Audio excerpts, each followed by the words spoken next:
রাজধানীর শিল্পকলা একাডেমি প্রাঙ্গণে চলছে জাতীয় পিঠা উৎসব। সংস্কৃতি মন্ত্রণালয়ের সহযোগিতায় জাতীয় পিঠা উৎসব উদযাপন পরিষদ এই উৎসবের আয়োজন করেছে। স্বভাবতই বাঙালি পিঠাপ্রেমী, শীত এলেই পিঠা বানানো ও খাওয়ার ধুম পড়ে গ্রামগঞ্জে। তবে আধুনিকতার ছোঁয়ায় সেই দৃশ্য এখন অনেকটাই মলিন।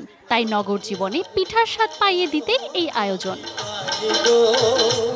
জেলাভিত্তিক পিঠার সমারোহে মুখর হয়ে উঠেছে মেলা। ঝাল, মিষ্টি, টক, বাহারি সুস্বাদু পিঠাপুলির পসরা সাজিয়ে বসেছেন বিক্রেতারা। আমরা আলহামদুলিল্লাহ ভালো সাড়া পাচ্ছি। এরকম আয়োজন আমাদের আরো দরকার। পিঠার মধ্যে আছে ব্ল্যাক স্টিকি রাইসের পিঠা, যেটা হচ্ছে খুবই চলতেছে, যেটা একদম লাইন দিয়ে। আর হচ্ছে আমরা মুংডি বেচতেছি, বান্দরবানের অথেন্টিক মুন্ডি যেটা।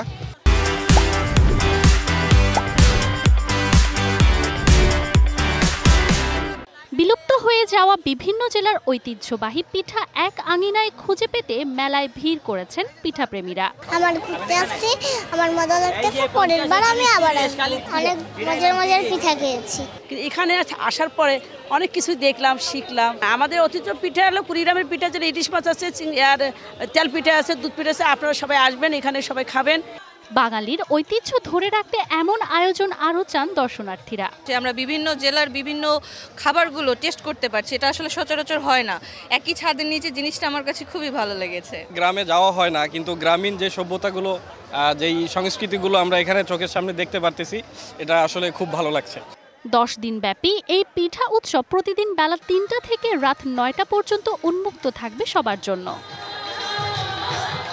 Manjuma Afroz Nilima, DBC news, Dhaka.